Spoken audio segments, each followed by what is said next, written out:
اچھا وہ لوکیشن ہماری خود بخود اگر آپ نے اس کو آف نہیں کیا ہوا تو وہ جہاں جہاں آپ جا رہے ہیں وہ ایٹومیٹکلی وہاں سیو ہوتی چلی جا رہی ہے.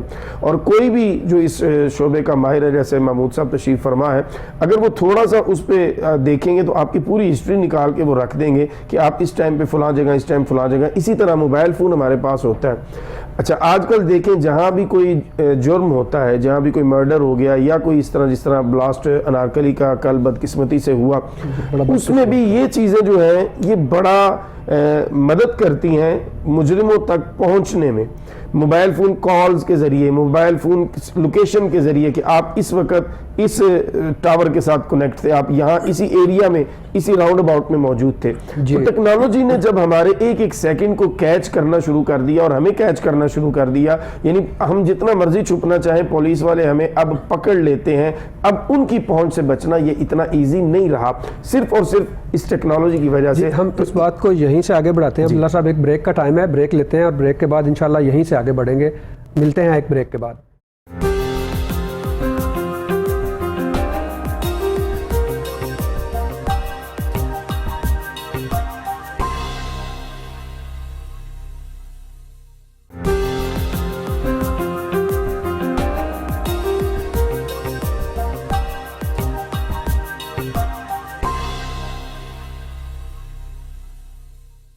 ویلکم بیک ناظرین.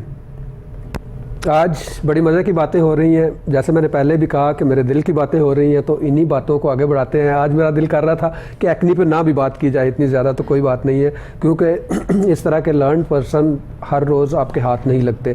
کبھی کبھار اس طرح کا پینل بنتا ہے تو اس پینل میں پھر اسی حساب سے بات ہوتی ہے. تو ایکنی کی ٹریٹمنٹ جو باقی میں نے کہا تھا, ایکنی سکارز کی ٹریٹمنٹ, وہ میں اگلے سیگمنٹ پہ لے کے جاؤں گا. اور میں عبداللہ ثاقب صاحب کی طرف جاتا ہوں. عبداللہ صاحب آپ بات کر رہے تھے, وہیں سے کنٹینیو کرتے ہیں. یہ تو میں یہ کہہ رہا تھا کہ جیسے کوئی بھی جرم اب کر کے بچنا ناممکن ہے تقریباً, وہ آپ ٹریس ہو جائیں گے, کسی نہ کسی طرح ٹریک ہو جائیں گے, ٹریپ ہو جائیں گے اور پکڑے جائیں گے. اسی طرح اللہ رب العزت کا ایک نظام ہے, اس نظام کے تحت انسان کی ایک ایک موومنٹ اور ایک ایک اس کا جو مقام ہے, جہاں وہ گیا, جہاں رکا, جہاں اس نے جو کیا, وہ ریکارڈ ہو رہا ہے. اس سے بچنا اس کے لیے پاسبل نہیں. قرآن کریم نے اس کو یوں بیان کیا, الیوم نختم علی افواہہم وتکلمنا ایدیہم وتشہد ارجلہم بما کانوا یکسبون. کہ انسان کیسے فرار ہو سکتا ہے, کیسے سوچ سکتا ہے کہ میں کوئی گناہ کر کے اس کو چھپا لوں گا. قیامت کے دن فرمایا ہم آپ کے منہ پہ مہریں لگا دیں گے, تم بولنا چاہو گے بول نہیں سکو گے. یا اللہ پھر کیا ہوگا؟ فرمایا تکلمنا ایدیہم, تمہارے ہاتھ بول لیں گے, تمہارے پاؤں بول لیں گے. یعنی ہمارے یہ اعضاء جو ہیں یہی ہمارے ٹریکر بن جائیں گے, یہی ہمارے خلاف اور ہمارے حق میں وہاں گواہیاں دے رہے ہوں گے. تو اب بندہ ہاتھ تو کہیں رکھ کے جانے سے رہا, بندہ اپنے پاؤں تو کہیں رکھ کے جانے سے رہا, یہ تو ساتھ ہی چلیں گے. اور قرآن یہ کہہ رہا ہے کہ یہ ایسا اللہ کا ٹریکنگ نظام ہے کہ یہی اللہ کے وہ ٹریکر ہیں, یہی بولیں گے, یہی بتائیں گے. اور پھر یہ جو دو اللہ کے نمائندے بیٹھے ہوئے ہیں جو آپ کے ایک ایک پل کو لکھ رہے ہیں, وہ آپ کو ٹریک کر رہے ہیں. آپ کہیں بھی بچ نہیں سکتے, چھپ نہیں سکتے. کوئی بھی جو کام آپ کریں گے اس کا حساب آپ کو یہاں بھی دینا پڑے گا, وہاں جا کے بھی دینا پڑے گا. شاید کل تک یہ بات مجھے آپ کو سمجھانی بہت مشکل ہوتی, لیکن اب اس ٹیکنالوجی نے میرے لیے بہت آسانی کر دی, کسی بھی دین کے اسٹوڈنٹ کے لیے بہت آسان کر دیا آپ کو یہ سمجھانا کہ اللہ ہمیں دیکھ رہا ہے. اللہ ہمیں نہ صرف دیکھ رہا ہے بلکہ اللہ تعالی ہمارے معاملات جو ہیں ان کو بھی اپنے پوری طرح سے نظر میں لیے ہوئے ہے. اور اللہ کے نمائندے فرشتوں کی صورت میں ہوں یا یہ ہمارے اعضاء کی صورت میں ہوں, یہ ہر پل ہر لمحہ ہمارے ساتھ ہیں. ان کو ہم اپنے سے جدا نہیں کر سکتے. ہاں دنیاوی ٹیکنالوجی ابھی اتنی ایڈوانس نہیں ہوئی, گاڑی میں ٹریکر لگا ہوتا ہے تو اس کو کسی نہ کسی طرح سے ہیک کر کے جیم کر کے کچھ نہ کچھ کر لیا جاتا ہے. لیکن یہ جو اللہ کے ٹریکر ہیں ان کو آپ کسی صورت بھی نہ جیم کر سکتے ہیں, نہ اپنے کام سے روک سکتے ہیں. اور جیسے جیسے آگے کا سفر ارتقاء کا, جیسے میں نے شروع میں کہا, سائنس کرتی چلی جائے گی, مزید ہمارے دین کی سچائیاں نکھر کے سامنے آتی چلی جائیں گی. بے شک. میں ہمیشہ کہتا ہوں کہ میرے نانا ابو اللہ تعالیٰ جنت نصیب کرے جب حج کے لیے گئے تو وہ 6 مہینے لگے ان کو. تو میں کہتا ہوں کہ اس وقت کی ٹیکنالوجی اتنی تھی کہ بحری جہاز سے جانا تھا, پھر 6 مہینے کے بعد جب آنا, اب ہفتے میں 5 دن میں 15 دن میں حج کر کے واپس آ جاتے ہیں. تو یہ ٹیکنالوجی ہمیں بتاتی ہے کہ جب نبی کریم صلی اللہ علیہ وسلم نے فرمایا کہ میں رات کے ایک حصے میں گیا اور واپس آیا, تو کیا اس وقت یہ ٹیکنالوجی اللہ اکبر آج تو ہم سمجھ سکتے ہیں, جی آپ اس وقت کے ذہن کو سوچیں کہ وہ ذہن جنہوں نے لیا اور صداقت کا لقب پایا، سبحان اللہ، کیا شان تھی اس وقت. تو محمود صاحب میں آپ کی طرف آتا ہوں. اس کے علاوہ چونکہ آپ آئی ٹی ایکسپرٹ بھی ہیں اور ویل کوالیفائڈ پرسن ہیں، میں آپ سے یہ بھی چاہوں گا کہ جو ہمارے ینگ جنریشن ہے تھوڑا سا ان کو بھی بتائیے کہ وہ اگر آئی ٹی میں آتے ہیں تو کیا کریں، گریجویشن کے بعد پوسٹ گریجویشن کریں تو وہ فیلڈ کا انتخاب کس حساب سے کریں؟ دیکھیں، فیلڈ کا انتخاب جو ہے وہ آج کل میں سمجھتا ہوں کہ بہت مشکل ہے، کیونکہ میں آئی ٹی سے ہوں تو آئی ٹی کی کے اندر ہی بہت ساری فیلڈ ہیں جو میں ابھی آپ کو گنواؤں گا، لیکن اس کے علاوہ صاحب ایک کال لے لیتے ہیں، اس کے بعد اس بات کو یہیں سے آگے کرتے ہیں. جی السلام علیکم ورحمۃ اللہ. جی وعلیکم السلام. ڈاکٹر صاحب کیسے ہیں؟ اللہ کا بے پناہ کرم. کون صاحب بول رہے ہیں؟ کراچی سے. جی جی ماہر صاحب. مجھے آئی ٹی کے بارے میں پوچھنا تھا کہ بچوں کو کوئی آئی ٹی کے کون سے شعبے ہوتے ہیں جس میں بچوں کو آئی ٹی کے بارے میں پڑھایا جائے، اسٹڈی کرائی جائے؟ جی ٹھیک ہے، آپ کو یہی بات کر رہے ہیں محمود صاحب. ان سے یہی پوچھا گیا ہے کہ بتائیں کہ بچوں کو جب آئی ٹی میں جاتے ہیں تو پھر آگے جا کے وہ کیا کریں، سیچوریشن تو نہیں کرنی نا؟ جی بالکل ایسے ہی ہے. پاکستان میں انفارچونیٹلی ایسے کوئی ادارے موجود نہیں ہیں جو بچوں کی کاؤنسلنگ کر سکیں. تو میرے ساتھ ایسے سوالات میری فیلڈ کے متعلق آتے رہتے ہیں، اور میں نے زیادہ تر جو سمجھا ہے وہ یہ ہے کہ اسٹوڈنٹ تو ہوتا ہی بچہ ہے، اسے تو پتہ نہیں ہوتا زیادہ، لیکن ہمارے ہاں جو والدین ہیں وہ بھی اتنا زیادہ ویل اویئر نہیں ہوتے. تو کاؤنسلنگ لینی چاہیے، ٹیچرز کو ملیں یا کوئی ادارے ایسے پاکستان میں اللہ کرے کہ بنیں کہ وہ اسٹوڈنٹس کو اور پیرنٹس دونوں کو کاؤنسلنگ کریں، وہ سیشنز اٹینڈ کریں، انہیں سمجھ آئے پہلے کہ کون کون سی فیلڈز ہیں. اور یہ جو ادارے ہیں ایسے ہونے چاہیے جو یہ بھی بتائیں اسٹوڈنٹس اور پیرنٹس کو کہ مارکیٹ کی ڈیمانڈ کیا ہے. صحیح. ہر بندہ آئی ٹی ہی کرنا ہے، آئی ٹی ہی کرنا ہے. جیسے میں نے ایک والدین کے ساتھ بیٹھا ہوا تھا تو وہ آئے، جی میری بیٹی جو ہے وہ اس نے جی بڑے اچھے نمبر لیے ہیں تو میں نے تو اس کو ڈاکٹر بنانا ہے. ٹھیک. اچھا جی ٹھیک ہے ڈاکٹر بنائیں. کون سا ڈاکٹر بنانا ہے؟ مطلب دانتوں کا ڈاکٹر بنانا ہے یا فزیو تھراپسٹ بنانا ہے یا MBBS کا؟ انہیں کچھ پتہ نہیں تھا، اس نے صرف یہ پتا تھا کہ جی ڈاکٹر ہوتا ہے کوئی، ٹھیک تو وہ بنانا ہے. تو وہ کویسچن وہ انہیں کچھ پتہ نہیں تھا. نہیں جی آج جتنے پیسے لگ جائیں گے میں ایک زمین اپنی بیچ دوں گا اور میں کر لوں گا. تو ایسا نہیں، آپ کو خود اویئر ہونا ہے، بچوں کو اچھا گائیڈ کرنا ضروری ہے. جی جہاں تک آئی ٹی کی بات ہے، آئی ٹی میں بہت زیادہ فیلڈز ہیں. ایک بڑی فیلڈ ہے جو اس کو آپ سافٹ ویئر کہیں گے. میں آپ کی بات یہاں کاٹتا ہوں. ہمارے ساتھ کراچی سے بشرا صاحبہ ہیں، ان سے بات کرتے ہیں، وہ کچھ پوچھنا چاہ رہے ہیں. السلام علیکم ورحمۃ اللہ. جی بشرا صاحب. وعلیکم السلام. مجھے یہ پوچھنا تھا کہ میری جو اسکن ہے وہ بہت زیادہ ڈرائی ہے، مطلب اوور آل پوری باڈی کی نا. جب میں شاور وغیرہ لیتی ہوں تو میں آئلنگ کرتی ہوں، لیکن مجھے اگلے ہی دن سے دوبارہ سے جیسے وائٹ کلر کی لائنز آنا شروع ہو جاتے ہیں اور بہت زیادہ اسکریچنگ مجھے کرنی پڑتی ہے کیونکہ بہت ڈرائی ہو جاتی ہے میری. ٹھیک ہے. تو ایک تو مجھے یہ پوچھنا تھا، ویسے تو کوئی ایسا کوئی پرابلم نہیں ہے لیکن بس میری اسکن سپر ڈرائی ہے. ٹھیک ہے. آپ کو تھائرائڈ کا یا اور کوئی پرابلم تو نہیں ہے نا؟ تھائرائڈ کا میں نے پہلے ٹیسٹ کرایا تھا تقریباً 1.5 سال پہلے. ٹھیک ہے. تو مجھے تھائرائڈ وغیرہ کا کوئی پرابلم نہیں ہے. ٹھیک ہے. ٹھیک ہے. تو یہ پرابلم آپ کو کب سے ہے؟ مطلب جب سے مجھے یاد پڑتا تو بچپن سے یہ کہ میری اسکن بس بہت ڈرائی ہے. ٹھیک ہے. حالانکہ میں واٹر کنزمپشن بھی اچھی کوانٹٹی میں کرتی ہوں لیکن پھر بھی میری اسکن ڈرائی رہتی ہے. ٹھیک ہے. میں آپ کو عرض کرتا ہوں اس پہ بھی. تھینک یو ویری مچ، بہت بہت شکریہ کال کرنے کا. جی بشرا صاحبہ نے کویشچن کیا کہ محمود صاحب میں ان کو ذرا آنسر کر دوں پھر باتوں میں وہ رہ نہ جائے، کہ ان کی اسکن ڈرائی رہتی ہے اور بچپن سے، یا ان کو موسٹ پرابلی یا تو ایگزیما ہوگا یا پھر زیروسز ایک پرابلم ہوتی ہے جس کو ہم کہتے ہیں.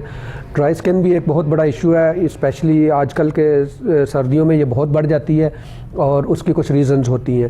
سب سے پہلے تو یہ ہے کہ انہوں نے پانی کا بتایا کہ وہ اچھے خاصا پانی لے لیتی ہیں. دیٹس ویری امپارٹنٹ، انہیں پانی پینا چاہیے کیونکہ یہ موئسچرائزر کی کمی ہے. اسکن کا موئسچرائزڈ پورشن جو ہے وہ کم ہو جاتا ہے. اسکن کی جو پانی کا کانٹینٹ ہے وہ جب کم ہو جاتا ہے تو وہ اس سے پھر ٹھنڈ جو ہے ڈرائینس ہو جاتی ہے، خشکی ہو جاتی ہے. اب میں جلد تھوڑا سا اس کا آنسر دے دیتا ہوں، کسی پروگرام میں اس پہ ڈیٹیل پہ بھی انشاءاللہ بات کریں گے۔ اب آپ نے یہ کرنا ہے کہ ایک تو پانی آپ نے زیادہ پینا ہے تاکہ اندر سے آپ کا موئسچرائزر رہے، اور دوسرا آپ نے یہ کوشش کرنی ہے کہ باہر سے آپ کا اسکن کا جو موئسچرائزر ہے وہ کم نہیں ہو۔ اس کے لیے آپ کو 3-4 چیزوں کو ذہن میں رکھنا ہے۔ ایک تو یہ کہ آپ نے جو موئسچرائزر ہیں وہ یوز کرنے ہیں، آئل بیسڈ کریں گے تو وہ تھوڑی دیر زیادہ رکتے ہیں، نمبر 1۔ نمبر 2 آپ نے یہ کرنا ہے کہ آپ نے جب شاور لینا ہے تو نارمل پانی سے یا نیم گرم پانی سے شاور لیں، بہت زیادہ گرم پانی سے شاور نہیں لیں اور بہت لمبا نہیں لیں، 5 سے 10 منٹ سے زیادہ شاور نہیں لیں، کیونکہ اس سے بھی اسکن کا موئسچرائزر جو ہے وہ کم ہوتا ہے اور اسکن ڈرائنس کی طرف جاتی ہے۔ اور تیسری چیز آپ نے یہ کرنی ہے، جب آپ نے شاور لینا ہے تو اس وقت موئسچرائزر لگانا ہے اور گیلے جسم پہ موئسچرائزر لگا کے اس کو پیڈ ڈرائی کریں تاکہ وہ زیادہ دیر رہے۔ اور ایک کام یہ بھی آپ کر سکتے ہیں کہ آپ جو شاور لے رہے ہیں لاسٹ والے پانی میں اولیو آئل یا کسی بھی آئل کے چند قطرے ڈال کے اس کو اپنے جسم پہ ڈال لیں، تو وہ بھی آپ کا موئسچرائزر جو ہے نا وہ اسکن کا وہ رکھے گا اور اس سے آپ کو ڈرائنس نہیں ہوگی۔ ٹریٹمنٹ اس کی یہی ہے کہ آپ نے زیادہ سے زیادہ موئسچرائزر لگانا ہے، اگر دن میں 10 دفعہ بھی لگانا پڑے تو وہ لگائیں۔ کوئی سا بھی لوشن لے لیں، اس میں آپ پیٹرولیم جیلی جو ویزلین ہے وہ مکس کر کے وہ بھی لگا سکتے ہیں، سمپل آئل بھی جو ہے وہ بھی آپ یوز کر سکتے ہیں۔ پانی آپ نے زیادہ پینا ہے، اور اس کے علاوہ کپڑے جو ہیں وہ بھی کوشش کریں کہ بریدیبل ہوں، اور بہت زیادہ جو گھر میں ایک ہیومیڈیفائر بھی رکھیں تاکہ آپ کے انوائرمنٹ کی ہیومیڈیٹی بہت کم نہ ہو جائے آج کے ویدر میں جیسے ہوتا ہے۔ تو محمود صاحب آپ بات کر رہے تھے کاؤنسلنگ کی، ہم اس کو تھوڑا سا شارٹ کرتے ہیں کہ کاؤنسلنگ یہاں کے لیے بہت ضروری ہے کہ آپ نے آئی ٹی میں جانا ہے یا جس بھی فیلڈ میں جانا ہے بہت ضروری ہے۔ اسی کاؤنسلنگ کو آپ تھوڑا سا آگے لے کے جائیں کہ بچوں کو یہ کاؤنسلنگ کیوں نہ کی جائے کہ آپ نے جو کام کرنا ہے اس کی نیت اچھی رکھ کے سوسائٹی کے لیے، ہیومینٹی کے لیے آپ اچھا سوچ کے اس سائڈ پہ جائیں، تاکہ آپ جو بھی کام کریں گے اس پہ جو ہے آپ کو اجر تو ملے گا، اجر بھی ملے، آپ نے دنیا داری تو ہونی ہی ہونی ہے لیکن اجر بھی تھوڑا زیادہ ملے گا۔ میں اسی کا آنسر آپ سے لوں گا لیکن ایک بریک لیتے ہیں، ملتے ہیں کے بعد۔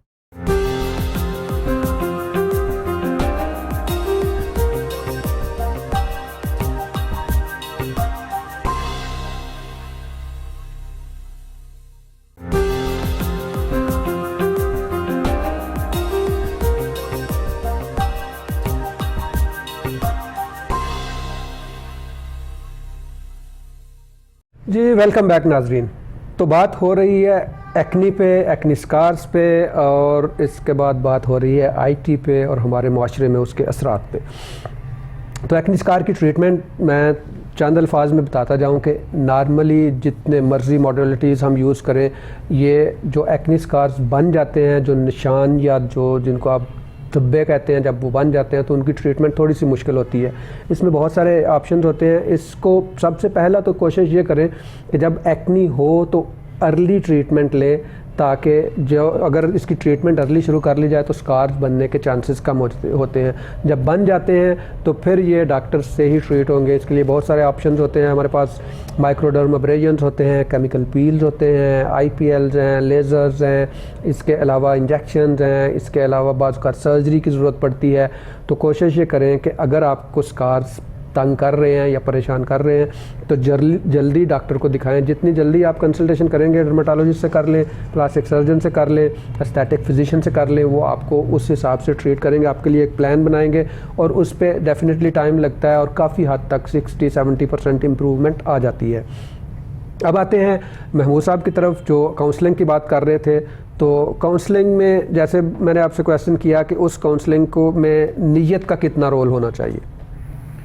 آپ کی بات بالکل بجا ہے۔ نیت میں تو جس کو بھی کاؤنسل کرنے کی کوشش کرتا ہوں اسے کہتا ہوں کہ بھائی اپنے بیٹے کو، اپنے بیٹی کو اس لیے مت پڑھائیں کہ وہ اچھا کمائے، آپ اس کو اس لیے اچھا پڑھائیں کہ آپ اس کو ایک اچھا امتی بنائیں۔ بے شک علم جو ہے وہ تو مومن کی جو ہے وہی اس کی میراث ہے، بے شک، تو وہ تو ہم نے حاصل کرنا ہی ہے، اور جو رزق لکھ دیا گیا ہے ملنا وہی ہے، چاہے آپ اس کو غلط طریقے سے لے لیں، چاہے آپ اس کو صحیح طریقے سے لے لیں. صحیح. حضور معلم و مقصود کائنات جو ہیں وہ فرماتے ہیں کہ جب تک تمہارے منہ میں آخری نوالا جو تمہارے رزق کا ہے وہ نہیں جائے گا تم میں موت نہیں آ سکتی. بے شک. تو اس لیے یہ چیز تو آپ نے دیکھنی ہی ہے. اور جو کوشچن وہ صاحبہ کر رہی تھیں اس کے حوالے سے آئی ٹی جو ہے اس میں ہارڈ ویئر کا شعبہ ہے, ہارڈ ویئر میں سافٹ ویئر ہے, سافٹ ویئر ایک علیحدہ ہے, ہارڈ ویئر علیحدہ ہے, پھر ہارڈ ویئر میں نیٹ ورکنگ علیحدہ ہے, نیٹ ورکنگ میں بہت سارے اور شعبے ہیں جس میں ٹیلی کمیونیکیشن ہے, پھر نیٹ ورکنگ میں ڈیٹا سینٹر کی نیٹ ورکنگ ہے, پھر سافٹ ویئر میں آ جاتے ہیں تو سافٹ ویئر میں آپ کی C++ جو کہ ڈائریکٹ مشین سے کمیونیکیٹ کرتی ہے, اسمبلی لینگویج کمیونیکیٹ کرتی ہے, آرٹیفیشل انٹیلیجنس وہ اس کی ایک علیحدہ شاخ ہے, پروگرامنگ کی علیحدہ شاخ ہے. پھر اس میں آڈیو ویژولز آ جاتے ہیں. سب سے زیادہ جو امپورٹنٹ میں سمجھتا ہوں وہ ہے کہ آپ ڈیٹا بیس اور جو ڈیٹا بیس سے کمیونیکیشن کرنے والی سے .NET ہے یا دوسری ہیں وہ لینگویجز جو ہیں ان پر گرپ کریں, کیونکہ مارکیٹ میں آفیسز میں ان پر زیادہ کام ہوتا ہے, کیونکہ اکاؤنٹنگ سسٹمز اور یہ جو ERP سسٹمز ہیں وہ جو ہیں وہ ان پر بنائے جاتے ہیں. ERP آج کل بہت ہاٹ ہے تو وہ ضرور کریں. میں اس پر اور بھی بات کر سکتا ہوں لیکن شاید ٹائم کم ہوگا. بالکل صحیح کہا آپ نے. جیسے دو چیزیں بڑی امپارٹنٹ ہوتی ہیں, ایک یہ کہ آپ کی پرسنل انٹرسٹ کیا ہے, اسٹوڈنٹس نے اپنی اس کی انٹرسٹ کا اگر فیلڈ اس کو ملے تو اس میں اس کو رزلٹس اچھے ملتے ہیں, اور دوسری مارکیٹ کی ڈیمانڈ کیا ہے. یہ آپ کو ایکسپرٹس ہی بتا سکتے ہیں کہ مارکیٹ کی ڈیمانڈ کیا ہے. انٹرسٹ آپ کی آپ نے خود سے ڈیولپ کرنی ہے, تبھی جا کے یہ معاملات آگے بڑھنے ہیں. اب میں آتا ہوں محترم عبداللہ ثاقب صاحب کی طرف, اور میں نے اصل میں یہ کویشچن ثاقب صاحب اس لیے کیا تھا صرف یہ بتانے کے لیے کہ آئی ٹی میں آگے کتنے اور شعبے ہیں, کتنی مائکرو مینجمنٹس کہہ لیں یا سب اسپیشلٹیز آ گئی ہیں. اسی سب اسپیشلٹیز کو ہم آگے لے کے آتے ہیں اور آتے ہیں کہ اللہ رب العزت جو بندے کے لیے چارٹر بنایا ہے اس کو اپنے اوپر ہمیں امپلیمنٹ کرنا کتنا آسان ہو جاتا ہے اور سمجھنا کتنا آسان ہو جاتا ہے. دیکھیں علم کا بنیادی مقصد بھی یہی ہے کہ انسان کو اللہ کی معرفت حاصل ہو. بے شک. اور اللہ کی معرفت کا بنیادی مقصد بھی یہ ہے کہ ہم جب اللہ کے احکام مانیں تو ہمارے لیے آسان ہو جائے ان احکامات کو امپلیمنٹ کرنا اور ماننا اور تسلیم کرنا. کیونکہ جب تک ہم یہ نہیں جانتے کہ حکم دینے والا کون ہے, اس کی پاور کیا ہے, اس کی شان کیا ہے, تب تک ہم اس حکم کو اتنی اہمیت نہیں دیتے. اگر ہمیں پتہ چل جائے کہ یہ آرڈر سپریم کورٹ کا ہے تو ہمیں پھر فوراً سمجھ آ جاتی ہے کہ نہیں بھائی اس کو ہم نے بائی پاس اور وائلیٹ نہیں کرنا کیونکہ یہ سپریم کورٹ کا آرڈر ہے. اسی طرح جب اللہ رب العزت کو ہم جان لیتے ہیں, ہم سمجھ لیتے ہیں, علم کا بنیادی مقصد ہم جب سمجھ لیتے ہیں, پھر ہمیں اپنی زندگی کا مقصد سمجھنا ہوتا ہے. جب ہم اپنی زندگی کا مقصد بھی سمجھ لیتے ہیں کہ اللہ رب العزت نے کائنات میں جو کچھ بنایا ہے ڈائریکٹلی انڈائریکٹلی وہ انسان کے لیے بنایا ہے. یہاں تک کہ قرآن مجید کہتا ہے وَإِنَّ لَكُمْ فِي الْأَنْعَامِ لَعِبْرَةً, ان چار پایوں میں تمہارے لیے عبرت ہے. کیا عبرت ہے؟ فرمایا نسقیکم مما فی بطونها من بین فرث ودم لبنا خالصا سائغا للشاربین. کبھی غور کرو نا, یہ بھینس ہے, یہ بکری ہے, یہ گائے ہے, تمہارے لیے ان میں سے ہم دودھ پیدا کر رہے ہیں. کھا یہ چارہ رہی ہے, سبزہ ہے یا وہ گولڈن کلر کا کوئی بھی اس کا کلر لے لیں. پھر اس کا جو نظام اللہ نے بنایا ہے, بہت سی آپ نے نظام دیکھے ہوں گے جو انسان بناتا ہے لیکن آپ دیکھتے ہیں کہ اس میں کچھ نہ کچھ کہیں نہ کہیں جا کے ڈسٹربنس پیدا ہو جاتی ہے. سم ٹائم پینے والے پانی میں سے اسمیل آتی ہے, پتہ چلتا ہے جی یہ سیوریج کا اور اس کا پائپ آپس میں لائن کہیں مکس ہو گئی ہے. لیکن قرآن مجید دیکھیے دعوت فکر دے رہا ہے.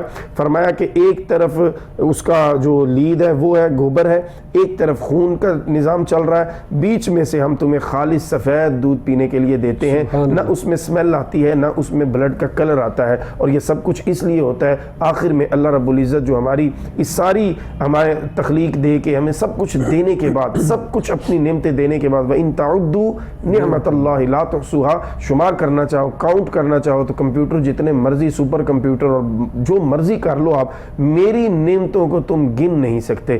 بدقسمتی سے ہم نعمت کو بھی نہیں سمجھے. نعمت کہتے کسے, ہم چند چیزوں کو گن کے کہتے ہیں شاید یہی نعمت ہے. اگر ہم پراپر اس میں جائیں تو اللہ کی نعمتوں کو ہم گن نہیں سکتے, اور وہ ساری کس کے لیے؟ ہمارے لیے. اور ہم کس کے لیے؟ اللہ کے لیے. اور اللہ کا انداز دیکھیے, یا ایھا الانسان, اے میرے بندے, اے میرے انسان, اے میری کریشن, اے میرے پیارے, ما غرک بربک الکریم, تجھے کس شے نے تیرے رب سے دور کر رکھا ہے؟ کیوں اپنے رب سے منہ موڑ رہا ہے؟ کس طرف جانا چاہتا ہے؟ میرے علاوہ تیرا ہے کون؟ میرے علاوہ کون تجھے سنبھالے گا؟ اب دیکھیے دنیا میں جب بندہ ٹھوکریں کھاتا ہے نا انسان، تو ٹھوکریں کھانے کے بعد آخر میں جا کر سجدہ اسی رب کو کرتا ہے تو سنبھلتا ہے، ورنہ دنیا میں جتنے سہارے ہیں یہ آہستہ آہستہ چھوٹتے چلے جاتے ہیں، ناطے ٹوٹتے چلے جاتے ہیں، تعلق بگڑتے چلے جاتے ہیں۔ لیکن جب اس ارحم الراحمین سے تعلق دوبارہ سے قائم کر لیتا ہے بندہ، مضبوط کر لیتا ہے، تو ٹوٹے رشتے خود بخود جوڑنا شروع ہو جاتے ہیں۔ وہ سہارے جو آپ کو چھوڑ کے چلے گئے وہ خود سے آپ کے پیچھے پیچھے آ جاتے ہیں، لیکن ایسا پیار بھرا انداز کہیں آپ کو نہیں ملے گا۔ ماں باپ بڑا پیار کرتے ہیں، لیکن شاید اس پیار سے وہ بھی نہ بلائیں جس پیار سے اپنے بھٹکے ہوئے بندے کو رب بلا رہا ہے۔ اے انسان، تجھے کس شے نے مجھ سے دور کر رکھا ہے؟ الذی خلقک فسواک فعدلک۔ آج یہ جس تو اپنی جسمانی ساخت پہ اتراتا پھرتا ہے، اور یہ حسن و جمال کا جو پیکر تجھے بنایا ہے، یہ کس نے بنایا ہے؟ یہ بھی تو میں نے ہی بنایا ہے۔ جب اپنے باڈی کو، اپنے جسم کو غور کرتا ہے تو دیکھتا ہے، تو پھر حدیث پاک کا مفہوم ہے کہ انسان اپنے نفس پہ غور کرے، رب کو پہچان لیتا ہے کہ وہ کیسا عظیم رب ہے جس نے اس 5-6 فٹ کے جسم کے اندر اتنے نظام، اتنے کمپلیکیٹڈ نظام بنائے ہوئے ہیں، لیکن مجال ہے اس میں کوئی خرابی پیدا ہو۔ تو آئیے آج کے اس پروگرام سے یہی میسج لے لیں، یا ایھا الانسان ما غرک بربک الکریم۔ تیرا کوئی اور در نہیں، تیرا کوئی اور سہارا نہیں، تیرا ایک ہی سہارا ہے، اور وہ رب العالمین ہے۔ اور اس رب نے بڑا کرم کیا ہے، تجھے نبی بھی رحمت للعالمین عطا فرمایا ہے۔ دو رحیموں کے درمیان، دو کریموں کے درمیان تو ہے، تیرا کچھ بھی نہیں بگڑ سکتا اگر تو تھوڑا سا سنبھل جائے، لیکن جب تو اپنے نقصان پہ تل جائے تو پھر کیا کیا جا سکتا ہے؟ بے شک ماشاءاللہ اتنی اچھی باتیں ہو رہی تھی کہ روکنے کو دل نہیں چاہ رہا تھا، اور وہ باتیں جو ہمیں ڈیلی لائف میں اپنے ڈرائنگ روم میں بیٹھ کے اصل میں بات کرنی چاہیے۔ ہم نے پروگرام کا نام لائف لاؤنج رکھا ہی اس لیے تھا کہ ہم وہ باتیں کریں جو ہمارے گھر کے لاؤنجز میں ہونی چاہیے۔ یہی وہ باتیں ہیں جو ہم اگلی جنریشن کو، اپنی آنے والی نسل کو اگر اس طرح سے اپنے مذہب کا، اسلام کا یہ ویو پوائنٹ دیں گے تو وہ کل کو جا کے یہ نہیں کہیں گے کہ اسلام میں کیا ہے، بلکہ وہ یہ کہیں گے کہ یہ سائنس تو اس گھر کی لونڈی ہے، یہ سائنس چلی ہی یہاں سے ہے۔ اور ہے بھی حقیقت ناظرین، اگر ہم اپنی تاریخ کو دیکھیں تو سائنس کی وہ ایجادات اور وہ چیزیں جو ہمارے اجداد نے اس وقت کی تھیں جب سائنس کا تصور بھی نہیں تھا، جب سائنس کی ڈیفینیشن بھی نہیں تھی، اور آج کا دور بھی ان ساری ایجادات کو بیٹ نہیں کر سکا۔ لیکن ہمیں یہ بات اپنے لاؤنج میں، اپنے گھر کے لاؤنج میں اپنے بچوں سے کرنی ہے کہ ٹھیک ہے یہ ساری سائنس اپنی جگہ پہ، لیکن پہلے جو ہے اسلام ہے، اسلام پہ بات کریں، ان کو بتائیں کہ رب کریم بندوں سے کتنا پیار کرتا ہے، اپنے بندوں سے کتنا پیار کرتا ہے۔ میں اپنے دونوں مہمانوں کا شکریہ ادا کرتا ہوں، بہت اچھی باتیں ہوئیں، میں ان دونوں کا شکریہ ادا کرتا ہوں، اور یہ بھی کہوں گا کہ ہمارے لاؤنج میں آتے رہیے گا، انشاءاللہ آپ سے اور بہت کچھ سیکھنے کو ملے گا۔ میں جناب محمود قادری صاحب کا شکر گزار ہوں، اور جناب عبداللہ ثاقب صاحب کا کہ تشریف لے کے آئے، تھینک یو ویری مچ۔ ناظرین، اسی کے ساتھ میں آج کے پروگرام کو ختم کروں کہ آپ اپنا بہت خیال رکھیے گا، اور سوچئے گا کہ یا ایھا الانسان ما غرک بربک الکریم، کہ رب کریم کی طرف جتنی جلدی واپس آنا ہے اتنی ہی بہتری ہوگی۔ اپنا بہت زیادہ خیال رکھیے گا۔ اپنے میزبان ڈاکٹر ادریس کو اجازت دیجیے۔ اللہ حافظ، السلام علیکم ورحمۃ اللہ۔